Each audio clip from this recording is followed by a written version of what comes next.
National head के शर्मा हमारे साथ हैं और वो सबसे प्रदूषित इलाके में है। बता दें, मेरठ दूसरे नंबर का प्रदूषित क्षेत्र बन गया है, तो ऐसे में मेरठ की हवा में सांस लेना बड़ा मुश्किल हो रहा है। क्या ये नियमों का उल्लंघन नहीं है?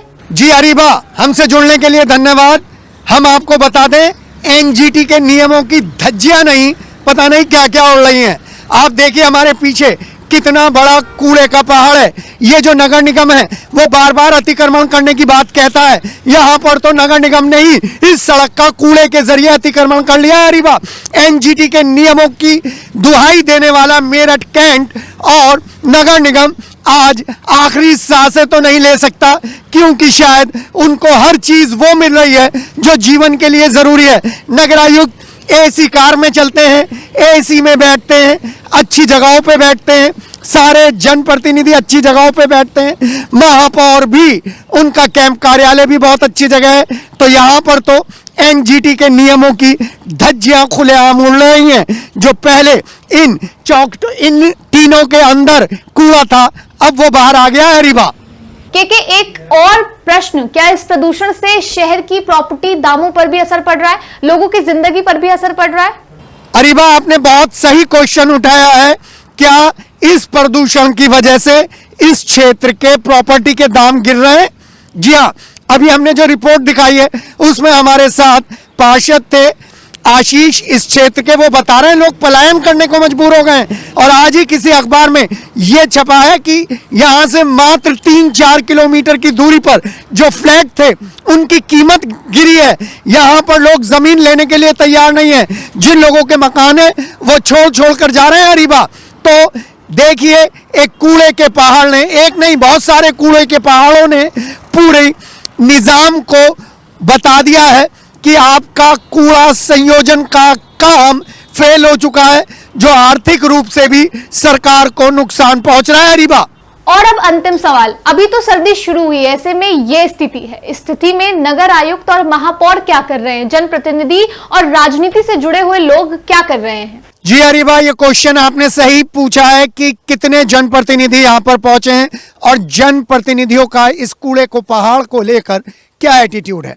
तो सबसे पहले यहाँ पर बीजेपी के सबसे वरिष्ठ मुख्य सचेतक, प्रदेश के अध्यक्ष रह चुके डॉक्टर लक्ष्मीकांत वाजपेयी से सीधा सा सवाल है कि सर, जब आप राज्यसभा के सांसद नहीं बने थे और जब आप चुनाव में उतरे थे, तब आप बड़े बड़े दावे करते थे नगर निगम की वर्किंग को लेकर। आप इंदौर की बात करते थे और दूसरे स्मार्ट शहरों की बात करते थे, लेकिन क्या अब आपको ये जलते हुए कूड़े के पहाड़ और ये दलदल नजर नहीं आती? पहला सवाल डॉक्टर लक्ष्मीकांत वाजपेयी से, क्योंकि उन्होंने जितने भी हमें इंटरव्यू दिए उसमें बार बार इंदौर का नाम लिया, उज्जैन का नाम लिया और दूसरे स्मार्ट सिटीज का नाम लिया। तो उनकी तरफ से इस मुद्दे को लेकर कोई बात नहीं। दूसरा जो मेरा प्रश्न है वो सांसद अरुण गोविल से है, क्योंकि उनका जो क्षेत्र है वो मेरठ है और हापुड़ है, और उनके तो प्रतिनिधि आजकल वीवीआईपी हैं, क्योंकि वो युवा गेम कराने में मशगूल है। यहाँ के लोगों की जिंदगी से उनको कोई मतलब नहीं है। एक बार मेरा दावा है कि अगर सांसद अरुण गोविल यहाँ पर 10 मिनट भी टिक जाएं या उनके प्रतिनिधि या उनके फॉलोअर यहाँ पर टिक जाएं, तो मैं बड़ी बात कहूंगा। और फिर सवाल तो उठता है इस क्षेत्र से गुजरने वाले जो विधायक हैं और सपा के बड़े कद्दावर नेता हैं शाहिद मंजूर साहब से, क्या उनको भी ये कूड़े का पहाड़ नजर नहीं आता? क्या उन्होंने भी आवाज नहीं उठाई विधानसभा में? रफीक अंसारी भाई, वो भी यहीं से गुजरते हैं, उन्होंने भी आवाज नहीं उठाई, उनकी तरफ से भी अनदेखी है। अतुल प्रधान कोशिश करते हैं स्थानीय मुद्दों को उठाने के लिए, लेकिन उनके मुद्दे की लिस्ट में यह मुद्दा शामिल है या नहीं, अभी तक की वर्किंग में समझ में नहीं आया। और अब बात करते हैं हम उनसे जो कैंट को चमकाने का दावा करते हैं। कौन? कैंट विधायक अमित अग्रवाल, क्योंकि बोर्ड की बैठक में वो बैठे हुए सेंट्रल मार्केट का मुद्दा लेकर वो बार बार कमिश्नर के यहां जा रहे हैं, उसको उस क्षेत्र के विकास के लिए काम कर रहे हैं जिस पर सुप्रीम कोर्ट की नजर थी। बहुत अच्छी बात है, आप व्यापारियों के बीच में, लेकिन यहां पर जो इतनी बड़ी आबादी है उसको लेकर आप क्या कर रहे हैं? और फिर मैं एक सवाल तो और पूछना चाहूंगा धर्मेंद्र भारद्वाज से, क्योंकि बोर्ड की बैठक में वो फ्रंट संभालने में, मोर्चा संभालने में नंबर 1 है। जी हाँ, उन्होंने जब एक बार मोर्चा संभाला था ना तो कितने और बड़ा मुद्दा उठा था और मेयर हरिकांत अहलूवालिया के कैंप ऑफिस में बैठकर उस मुद्दे का पटाक्षेप हुआ था। किसके साथ, ये सबको मालूम है। और सवाल तो बनता है दक्षिण के विधायक और राज्य मंत्री सोमेंद्र तोमर से भी, वो बिहार है, और फिर एक और राज्य मंत्री इस शहर में रहते हैं हमारे गंगानगर में, कभी कभी हवा घूमती है ना तो वहां तक की बदबू मारती है।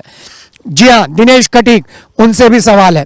लेकिन सबसे बड़ा सवाल तो मेयर हरिकांत अहलूवालिया से है। मेयर हरिकांत अहलूवालिया जो रात दिन काम करने की कोशिश कर रहे हैं, ट्रिपल इंजन सरकार का दावा करते हैं, दूसरी बार भी मेरठ की जनता ने उन पर विश्वास जताया है, उनको ये कूड़े का पहाड़ नहीं आता। हाँ, आश्वासन का पहाड़ उनके पास और नगरायुक्त के पास जबरदस्त है। आप चाहिए आपको आश्वासन मिलेगा, लेकिन इस कूड़े के पहाड़, इस कूड़े की आग, ये दलदल और ये क्षेत्र उनको कार्य सूची में, टेंडर्स में आकर टिक गया है।